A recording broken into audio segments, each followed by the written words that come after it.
This is your News Source Evening Bulletin for today, Friday, the 2nd day of December in the year 2022. I'm Gordon Mosley reporting, and here's what we're tracking tonight. The government of Guyana and Hess Corporation today signed a REDD Plus carbon credit purchase agreement, paving the way for the oil company to purchase high-quality carbon credits for a minimum of $750 million between 2022 and 2032 directly from the Guyana government. In his address at the signing ceremony at State House, President Irfan Ali said the agreement is a demonstration of Guyana's commitment to combating climate change.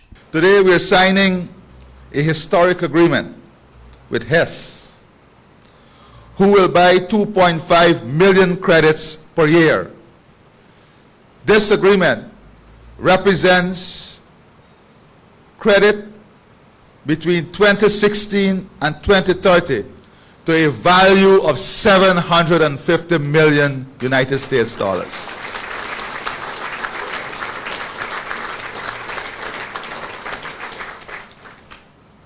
It is historic for corporations, the voluntary market, industries, country, and for forested countries.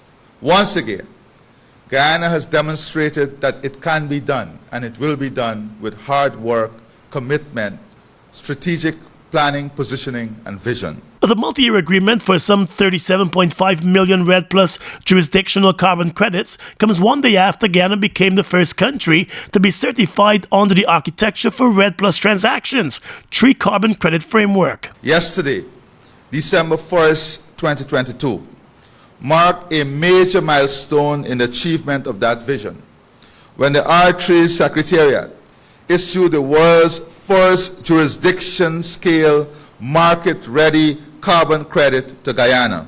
In total, almost 33.5 million credits were issued, one of the biggest issuances of carbon anywhere in the world. The president said Guyana has long had a vision for climate service, starting with the Low Carbon Development Strategy, which gave birth to the 2009 Guyana-Norway Agreement.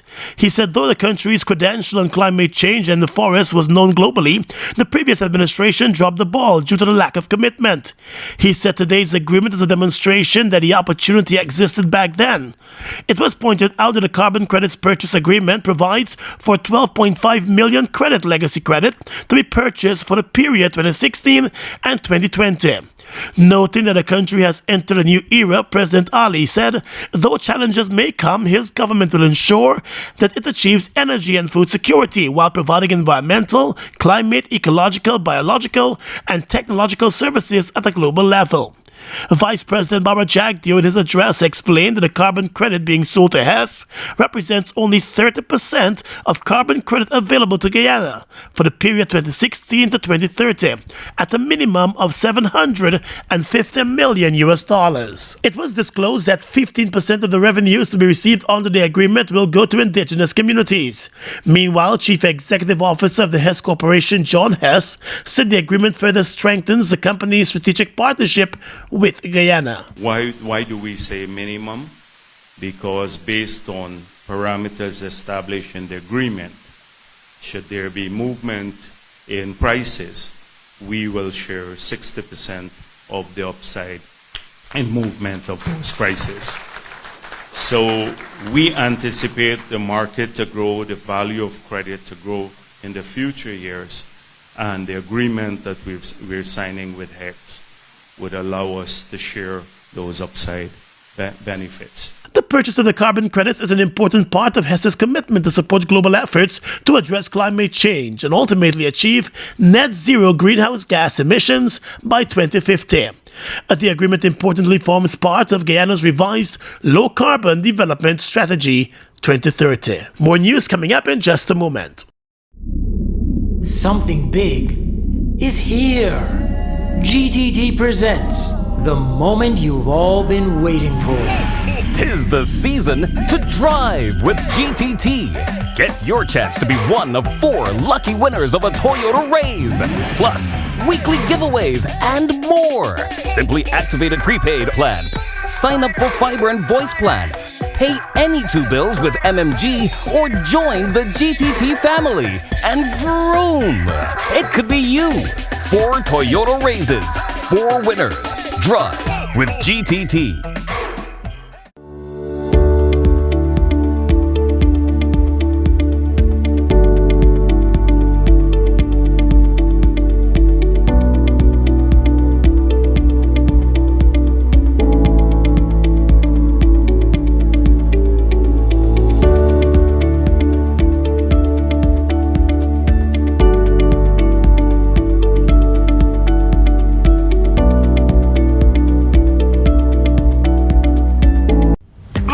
Office Max, we're all about customer satisfaction.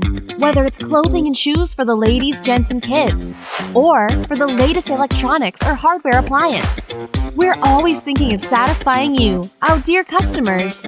Now you can shop online at www.giftlandofficemax.com or visit us at the Giftland Mall, where we're happy to serve each and every one of you.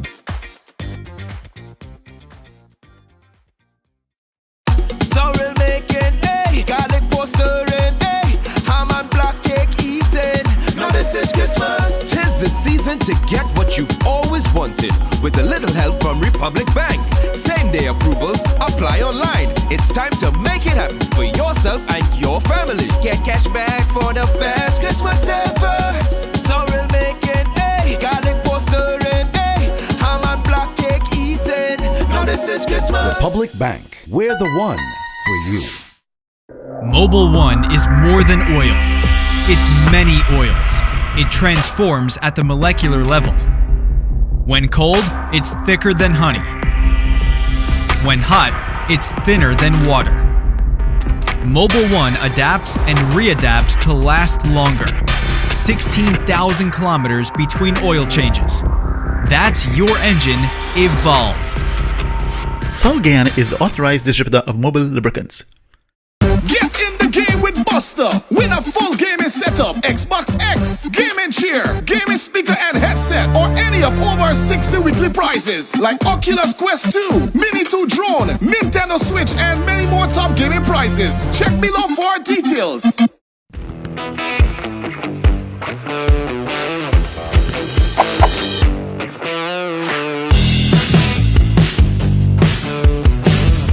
High Court Judge Justice Gino Poussin this afternoon ruled that there were no grounds for the Police Service Commission to withdraw from the case challenging the legality of the suspension of former PSC Chairman Paul Slow and other commissioners, as he dismissed 2 applications filed by the Attorney General and the Police Service Commission.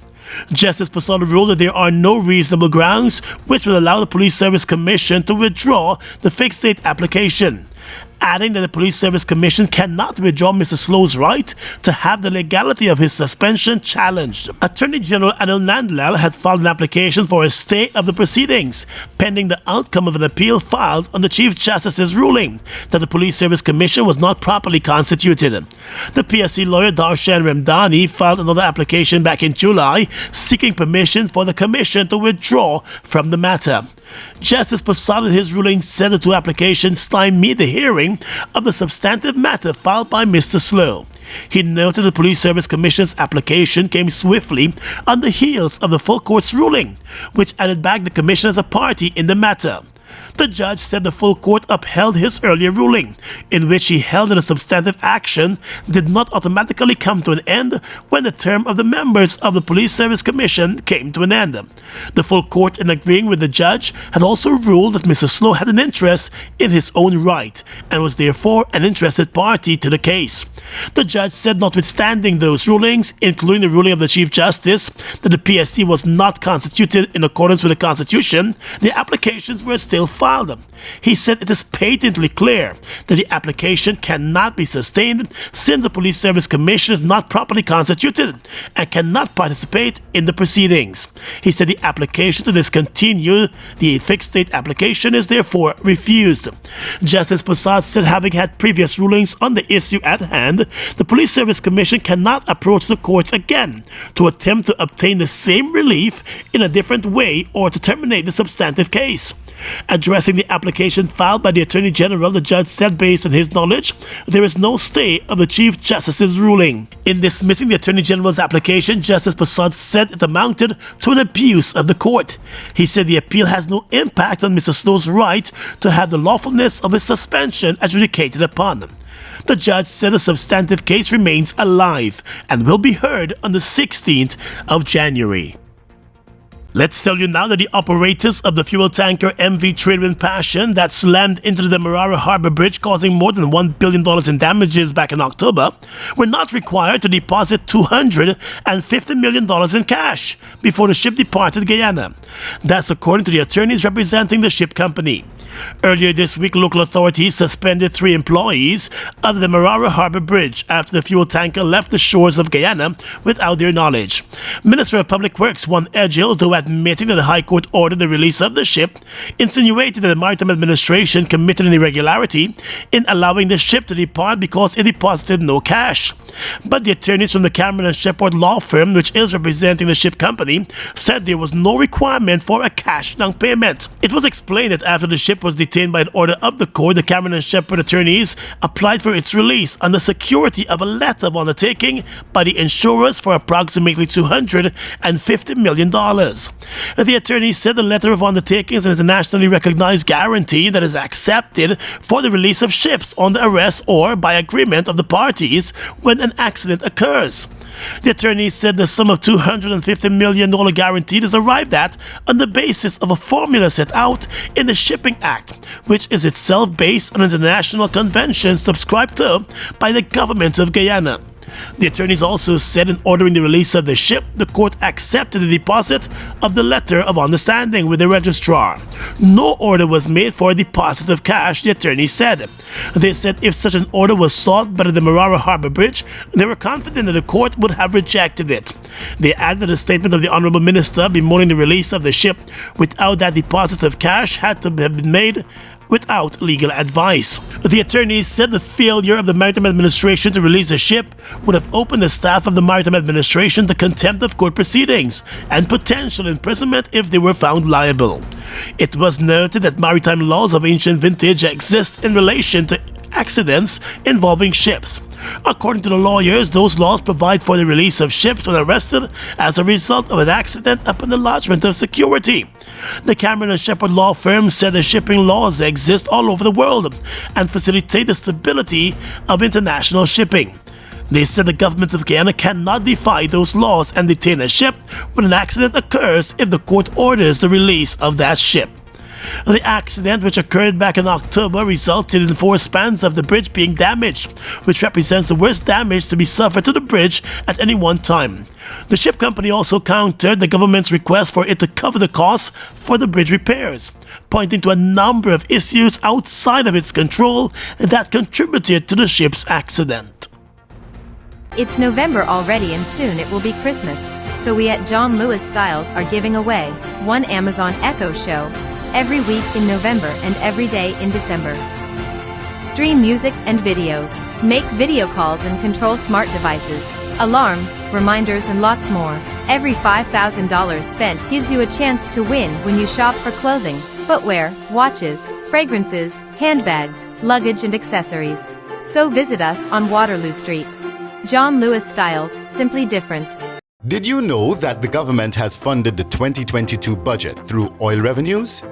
Yes, money earned from oil production offshore is being used to support projects in Guyana, including social programs like the increase of public assistance and old age pension, as well as cash grants to support the vulnerable members of society. GBTI Quick Cash Christmas is back, just the way you like it. Get up to $500,000 easy for anything you want this Christmas. We ain't waiting on Santa. We buy and we own this Christmas. Apply at your nearest branch or online at www.gbtibank.com from October 15th to December 31st. GBTI, we see Christmas through your eyes. Terms and conditions apply. A very Merry Guyanese Christmas. For the 3rd time this week, police investigators have found themselves probing the murder of an elderly woman whose life was snuffed out by a close relative. This morning, the investigators were called to 11 Princess Street here in Georgetown, following the murder of 75-year-old Audrey Harris. Investigators have launched a search for the woman's mentally ill 50-year-old nephew, who is the main suspect in the crime. According to a police report, the elderly woman shared a house with her reputed husband and the nephew. The woman's husband left home early this morning for work, leaving the wife and her nephew at home. Close to 2 hours later, a neighbor contacted another relative after hearing the elderly woman screaming in the house. When the neighbor went across to the house to check on the woman, they found the woman's motionless body lying in the yard in a pool of blood. The relative who was contacted by the neighbor rushed across to the home and came face to face with the murder scene. The elderly woman and her nephew reportedly had an argument this morning after she told him that he would have to move from the house. The man reportedly refused and the argument continued.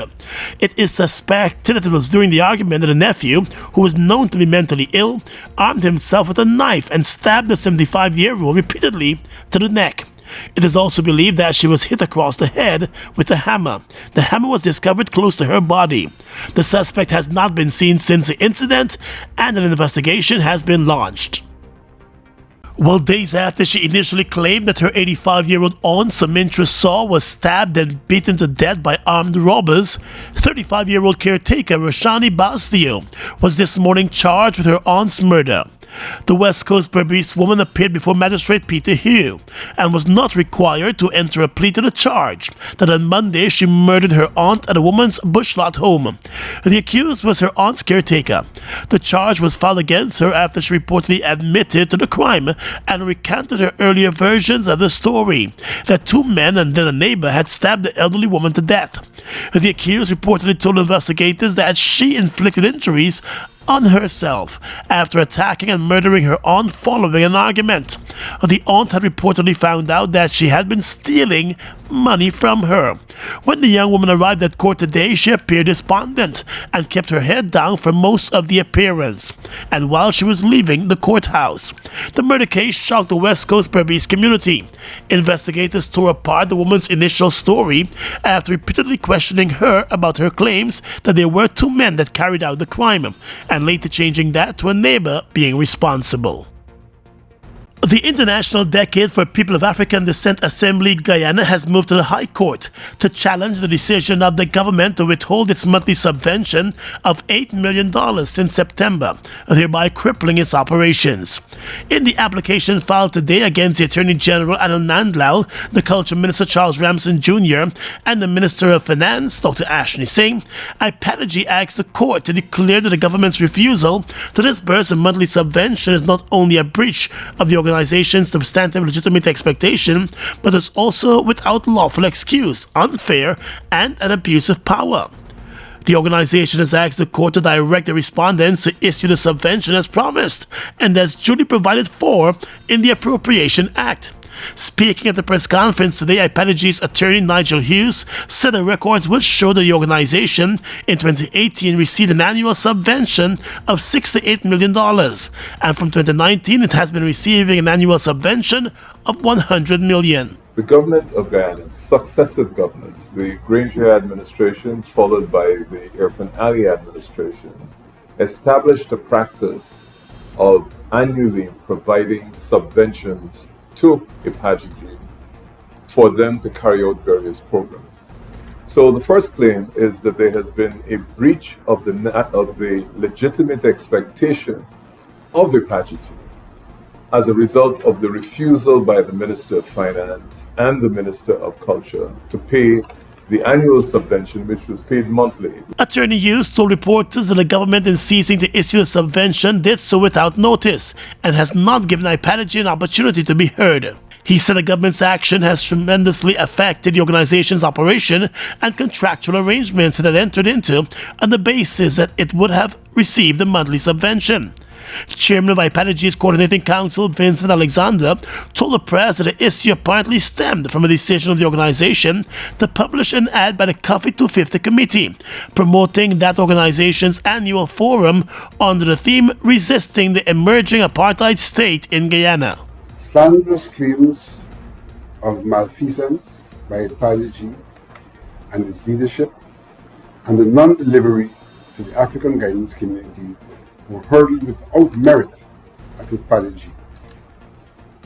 IDPADA-G has responded publicly to those claims by reporting on its activities, including referring the government to the audit of IDPADA-G for the period 2018 to 2021, conducted at its own instigation. Alexander noted the organization had even offered to fast-track its 2022 audit, though it was not legally due. He said IDPADA-G's request to meet with the president has been met with silence, though the head of state had pledged his commitment to the organization. Mr. Alexander also said because of the halt in its subvention, IDPADA-G has had to downsize its operations and is now depending on donations to support its program. The organization back in October was left with no other choice but to send home many of its workers. As such, IDPADA-G, through its application, is also seeking an award of damages in excess of $100,000 from the government for wrongfully withholding the subvention, and another $100,000 for a breach of the organization's fundamental right to protection from deprivation of property as guaranteed by the Constitution. IDPADA-G was established as part of the UN's International Decade for People of African Descent Assembly. Census takers are visiting communities across Guyana and collecting information from every household. This information will help the government to plan better for our country's development. All the information shared will be treated as strictly confidential, and everyone is asked to participate. No one should be alarmed about any question asked, because the answers provided will help to improve living standards, decrease community crime rates, and improve access to housing and healthcare, among other benefits. The census gives us the tool to identify some of these important gaps that exist across communities, within communities, and across regions, so that we can have targeted intervention. Yeah, we counting way from region 1 to region 10, the whole country. Yeah, we counting way. Food Max Supermarket, located on the ground floor of the Giftland Mall, is your one-stop shop for all your grocery needs. We stock a variety of imported frozen meat and food products, fresh produce, and pet supplies, freshly made bread. Rotisserie chicken and patties are also available daily. Shop in comfort today at Food Max and let our courteous staff assist you in satisfying your shopping needs. Food Max, the fresh food specialist. It's one of your biggest goals, getting your own home, where memories are made, where happiness lives. You may feel that home ownership or renovation is beyond your reach, but we at Republic want you to know that there's always a way. Ask us about our suite of mortgages. Let's help make your housing wishes come true. Or advise on how the equity in your existing home can finance other dreams and goals. Call or go online to learn more.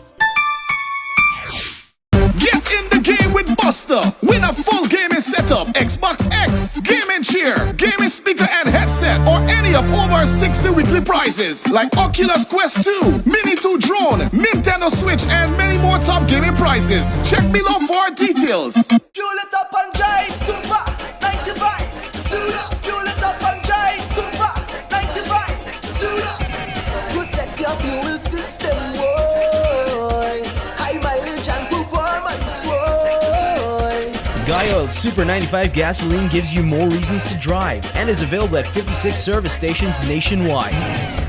For affordable price, high performance, and high mileage, choose Guy Super 95 gasoline. Fuel it up and drive.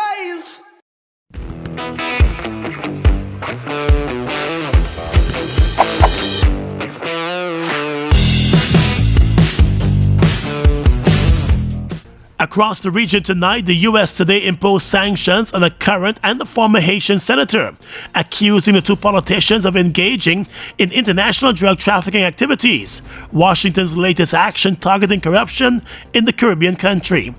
In a statement, the U.S. Treasury Department said it had frozen the U.S. assets of Haitian Senator Ronnie Celestin and former Senator Richard Lenin Hervé Fourcade. The Treasury Department said the two are two more examples of corrupt Haitian politicians abusing their power to further drug trafficking activities across the region.